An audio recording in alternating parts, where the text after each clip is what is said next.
What's up, guys? Matt Brown here for thelines.com, playpicks.com. Going to talk some Monday Night Football between the Bears and the Steelers. A couple of angles on this one, a couple of thoughts on this, so stick around. And, of course, as always, go ahead, subscribe to the channel. Hit that subscribe button right this very second. It takes you 1 second, and I'll automatically enter it into a big giveaway that we're going to do before the end of the year. Big thank you to helping us get to as many subscribers and views and everything that we have. So all you got to do is be a subscriber. So go ahead and do that. Give us a thumbs up, and then let us know in the comment section how you're going to play this game as well.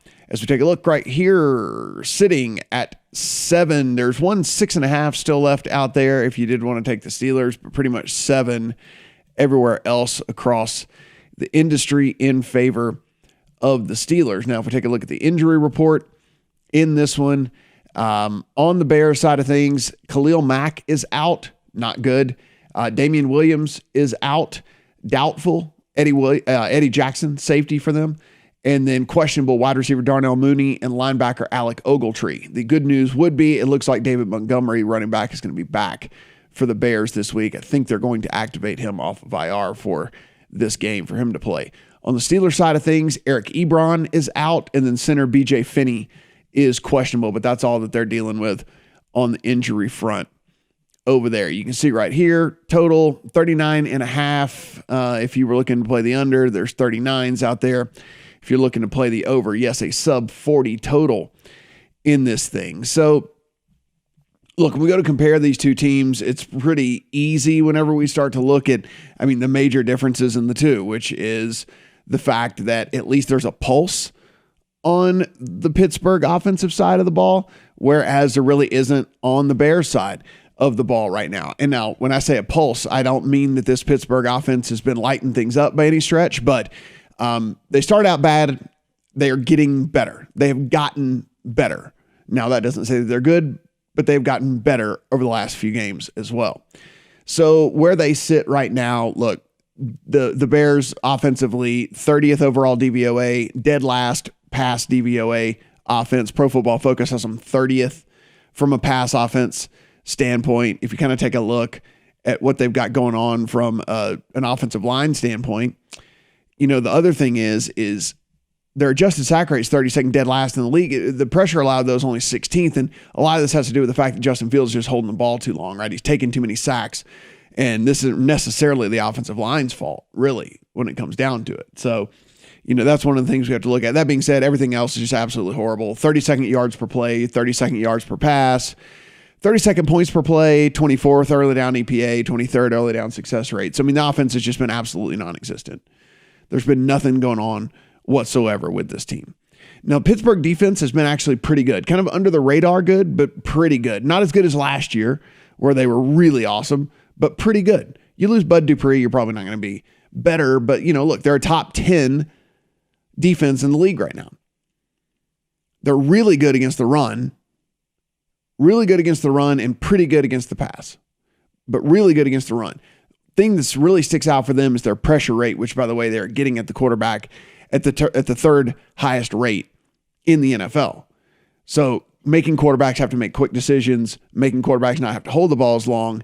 And yes, I just said that's been one of the real big weaknesses of the Bears team is one, the sack rate that they're allowing, and two, Justin Fields just not getting rid of the ball when he should. That said, he has also at least shown a little bit of life over the last couple of weeks as well. Certainly from a knowing when to just get the hell out of there type of thing. He's just tucking the ball and taking off running a lot more often, which is actually good for him. What you don't want is a young quarterback just sitting in the pocket and trying to do too much and taking sacks. And he's been tucking it down and running, taking off. So pretty good for him. The Pittsburgh offense really and truly where it struggles a ton is early downs. And this is probably because of Ben Roethlisberger and what he brings to the table and or doesn't bring to the table really anymore. But they're finding themselves in third and long just way too often. They're 31st in early down success rate, so they're not getting yards on first and second down and finding themselves in these long plays. Early down EPA, 27th in the league. And so Ben Roethlisberger, lacking his skills that he is right now in his career, not very easy for him to convert these longer third downs. I'll go ahead and scroll a little bit more if you guys want to read along here. So when we take a look at what I'm going with here, so I have, just full transparency, I have a teaser leg on Pittsburgh at -0.5 that I'm closing out with a Ravens teaser leg that barely got home on Sunday. So I'm going to be rooting for Pittsburgh basically just to win this game. Now, let's talk about the spread just overall and see what we think here. So the best number you can get on Pittsburgh, 6.5, if you wanted to take Chicago, 7.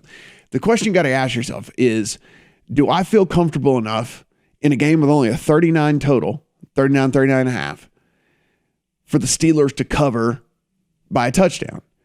Or in a game with such a low total where there's going to be hardly any scoring if you believe that this total is correct, or there's hardly going to be any scoring whatsoever, that the Bears can't keep this thing within a touchdown, where we're catching the full touchdown here on the 0.7.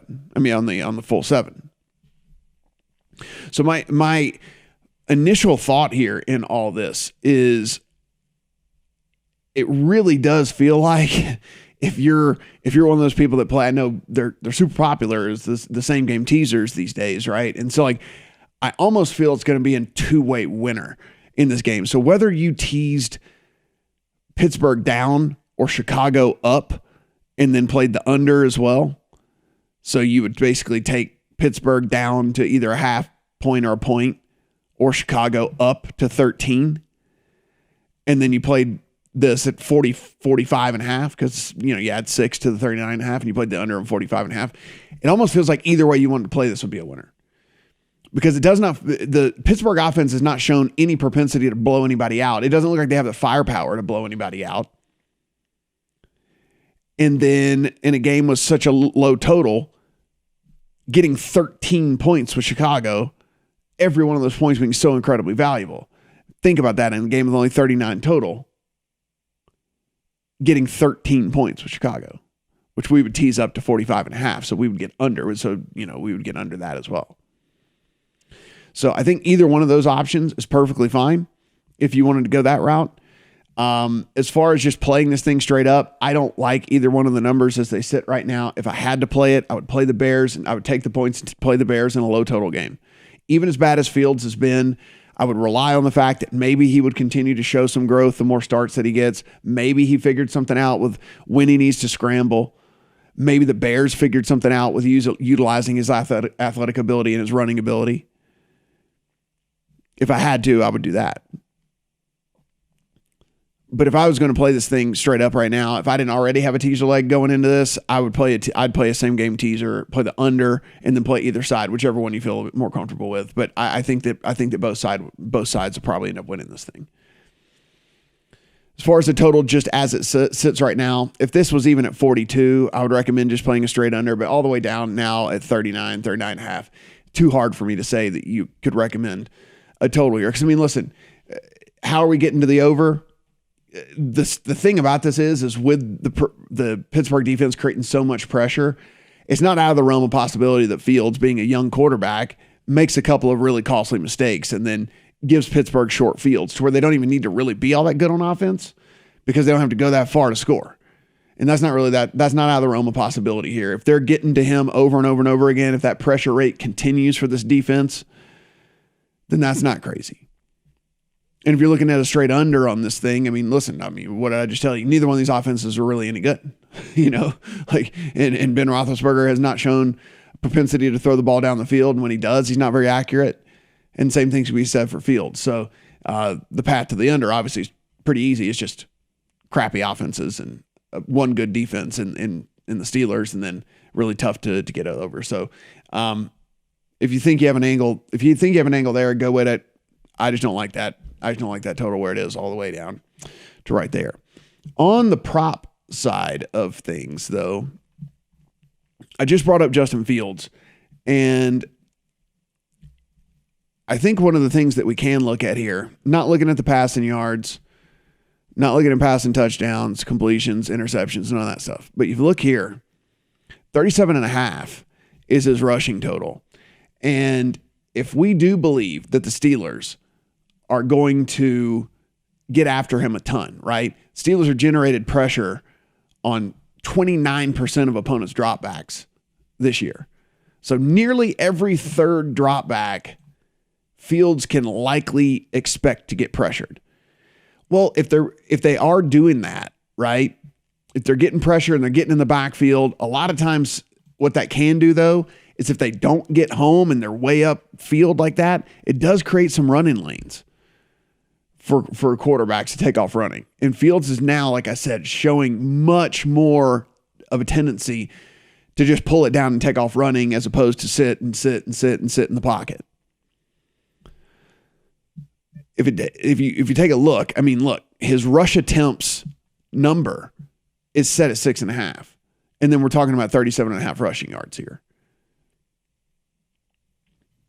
So, really do like that. I'm going to take the over on Fields rushing 37.5.